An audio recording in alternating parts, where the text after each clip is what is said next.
They passed it. A new rule that changes everything starting tonight. Get out.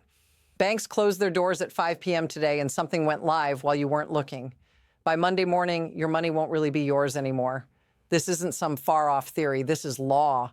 A $500 maximum withdrawal, 7 days to access your own funds. And if you try to move your money into something like gold, crypto, or silver, you're flagged, frozen for 30 days. Why now? What aren't they telling us? This isn't just about your money. It's about control.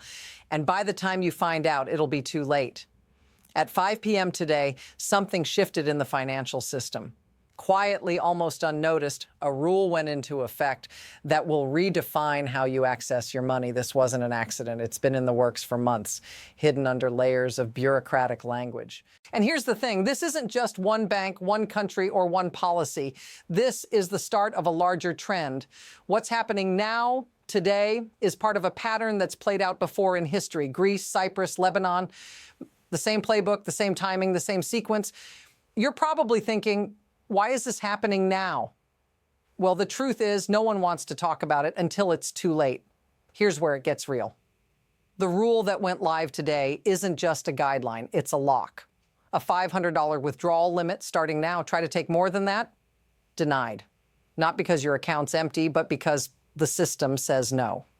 But that's not the worst part. If you want to move your money out into gold, crypto, anything that's not under their control, you're flagged. Your account can be frozen for up to 30 days. 30 days with no access to your own funds. And the scariest part, this is happening now. This isn't a what-if scenario. It's happening right now in real time. Notice what's missing from the official story. They haven't told you why this is happening. They won't explain what they're preparing for. They're just forcing it through, and by the time you ask questions, it's too late. This isn't an isolated incident. Look back in history, and you'll see the pattern unfold time and time again. Every major banking crisis, every currency collapse began the same way. It starts with small restrictions.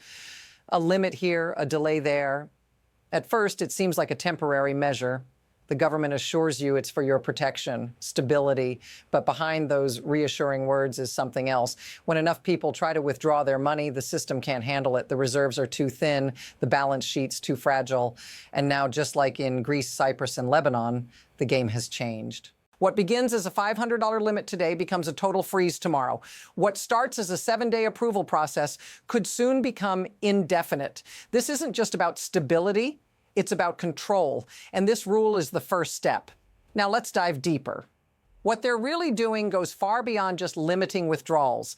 This new rule expands the definition of suspicious activity to something you might not expect. Here's the catch. Buying crypto, investing in gold, moving money into anything outside their control, that's now flagged as suspicious. If you make these moves, your account can be frozen for up to 30 days. Not because you've done anything illegal, just because you tried to secure your wealth in a way they don't control.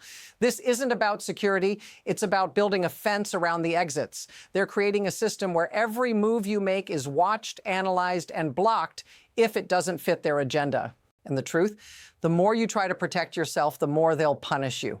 By the time they tell you what's really going on, it'll be too late. And just like that, things start to pile up. First, the withdrawal limits, then the freeze on your account for buying crypto or gold. But there's more, much more. The global banking system isn't just shaky here, it's a domino effect.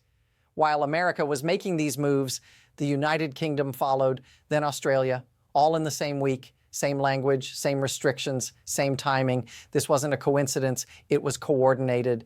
And here's the kicker.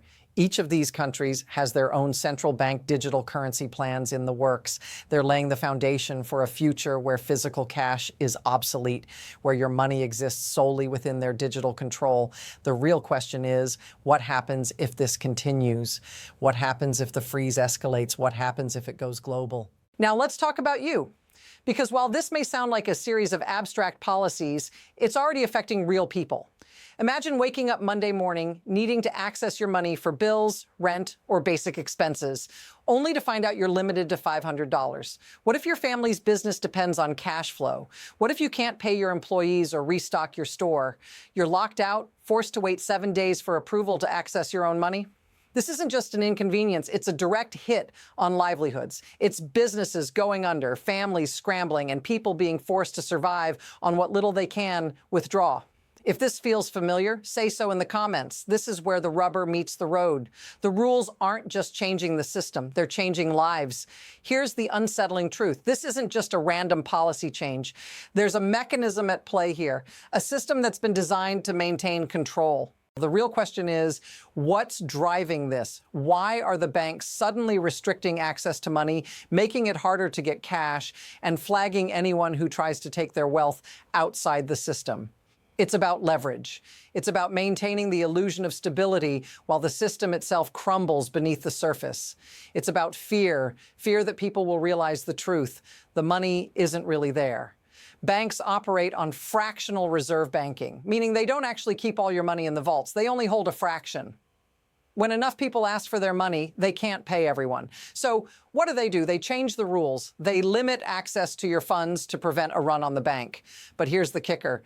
The more restrictions they put in place, the more they're tightening their grip. And what happens when the system finally breaks? Who's left holding the bag? So what happens next? Well, there are two paths this could take. On one hand, this could escalate quickly. The restrictions could tighten. The $500 withdrawal limit, it could drop to zero. The 7-day approval process, it could stretch into months. The freeze on your funds, it could become permanent. On the other hand, there's the possibility of more resistance. People might wake up, start asking questions, push back. Maybe they force the system to loosen up, at least for a while, but that's uncertain. And right now, there's no clear indication the pressure's letting up.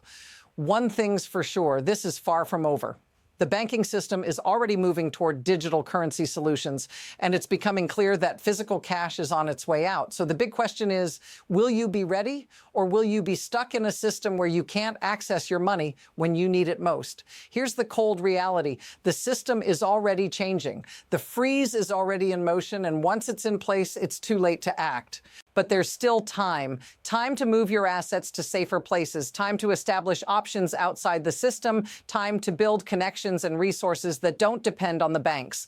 The real question is, are you going to wait for the rules to trap you, or are you going to act while there's still time? The difference between surviving this shift and being caught in it will be about the decisions you make now.